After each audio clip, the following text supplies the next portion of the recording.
welcome back to Rajuna TV. Buat kamu yang baru di channel ini, jangan lupa like, subscribe, dan kasih komen. Terus dukung pertumbuhan channel kami melalui Saweria. Terima kasih, selamat menonton. Hai kawan Rajuna TV, apa kabar? Semoga kamu dalam keadaan sehat dan bahagia ya. Hari ini kita akan membahas tentang Kapoka Jataka, atau kisah seekor burung gagak yang serakah.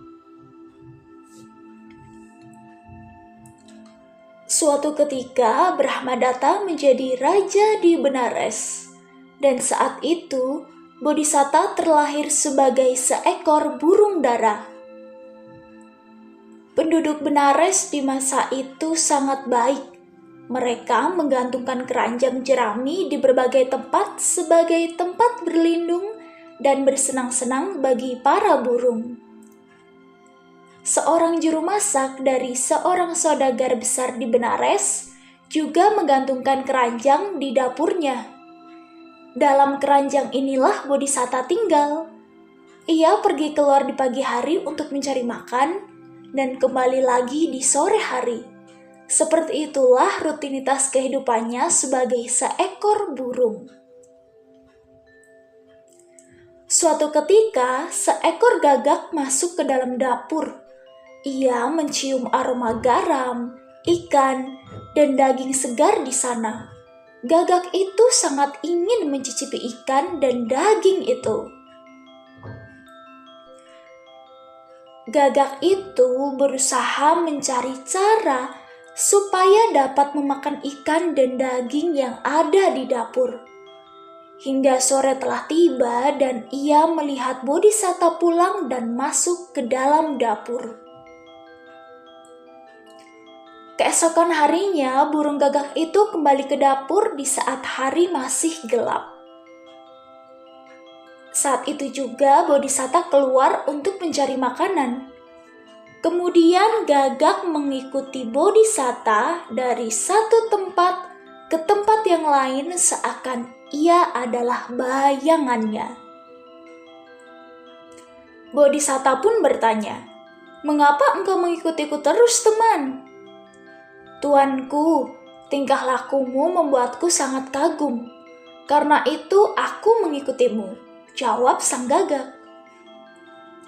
"Namun jenis makanan kita berbeda.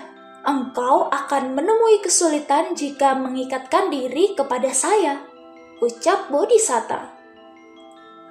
"Tuanku, saat engkau mencari makananmu, aku juga akan mencari makan dengan tetap berada di sisimu," tutur gagak. "Baiklah, jika itu yang kau inginkan. Hanya saja engkau harus bersungguh-sungguh." Setelah memberikan nasihat kepada gagak tersebut, Bodhisatta bergerak ke sana kemari, mematuk bibit-bibit rumput. Sementara burung gagak itu membalikan kotoran sapi dan mematuk serangga yang berada di bawah kotoran itu hingga ia kenyang. Setelah itu, burung gagak kembali ke sisi Bodhisatta dan berkata, "Tuanku, engkau menghabiskan begitu banyak waktu untuk makan. Hal-hal yang berlebihan harus dihentikan." Ketika Bodhisatta telah selesai makan dan tiba kembali ke rumahnya di sore hari, gagak itu ikut terbang bersamanya ke dalam dapur. "Burung itu membawa seekor burung lain kembali bersamanya," ucap juru masak itu. Ia kemudian menggantungkan keranjang kedua untuk gagak tersebut. Mulai hari ini, kedua burung itu tinggal bersama di dapur itu. Suatu hari, sang saudagar menyimpan ikan-ikan yang digantung oleh koki di dapur. Gagak itu melihatnya dan dipenuhi oleh keserakahan saat melihat ikan-ikan itu. Gagak memutuskan untuk memakan ikan-ikan itu. Pagi harinya, ketika Bodhisatta akan pergi mencari makan, ia berseru, "Ayo gagak temanku." Gagak itu menjawab, "Pergilah tanpa aku, Tuan, aku sakit perut."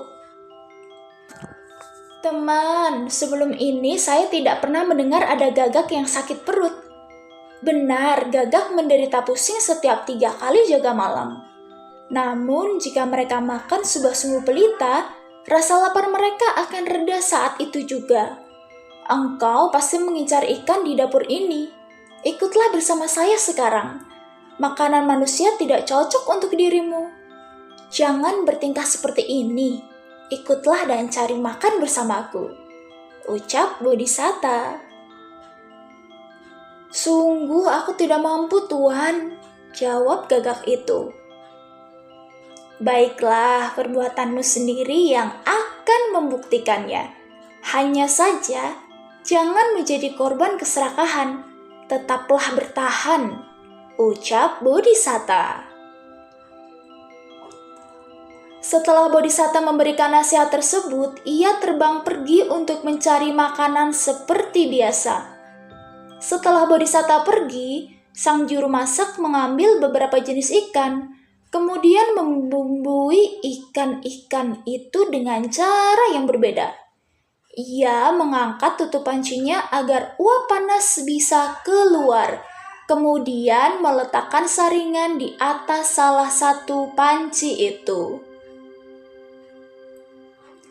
Setelah itu, ia melangkah keluar dari pintu dapur, berhenti di sana untuk menyeka keringat dari dahinya. Pada saat itu, kepala gagak itu muncul dari keranjang. Pandangan sekilas itu memberitahukannya bahwa juru masak itu sedang tidak berada di dalam ruangan. Sekarang atau tidak sama sekali, saatku untuk bertindak. Pertanyaan satu-satunya adalah, apakah saya harus memilih daging cincang atau satu potongan yang besar? Sang gagak berdebat sendiri bahwa akan dibutuhkan waktu yang lama untuk kenyang jika ia memilih daging cincang. Ia memutuskan untuk mengambil satu potong besar daging ikan, kemudian duduk dan makan di dalam keranjangnya. Lalu burung gagak terbang keluar dari keranjang dan hinggap di atas saringan. Suara klik terdengar dari saringan itu. Bunyi apa itu? Tanya sang juru masak dan berlari masuk saat mendengar suara tersebut. Melihat gagak itu, ia berteriak, "Oh, gagak jahat ini ingin mengambil makanan majikanku. Saya bekerja untuk majikan saya, bukan untuk penjahat ini. Apalah gunanya ia bagiku?"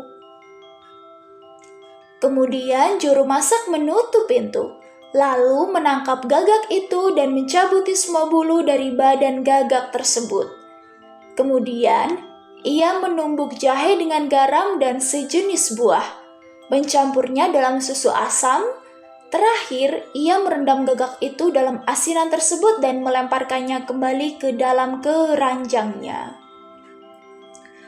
Gagak itu terbaring di dalam keranjang sambil merintih, dikuasai oleh penderitaan hebat dari rasa sakitnya.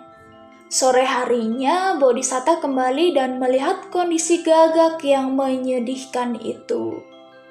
"Ah, gagak yang serakah, engkau tidak mau mendengar nasihatku. Sekarang keserakahanmu telah membawa kesengsaraan bagimu."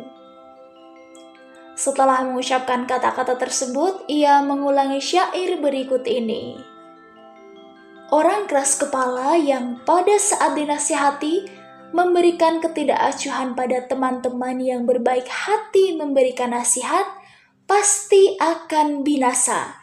Seperti gagak yang serakah itu, yang tertawa untuk mencemooh peringatan burung dara. Lalu Bodhisatta terbang meninggalkan tempat tersebut. Gagak tersebut mati di sana pada saat itu juga. Wah, kasihan ya si gagak, dia harus mati sia-sia karena keserakahannya sendiri. Kalau menurut kawan Rajuna TV gimana nih? Yuk tulis komentar kamu ya. Bye-bye.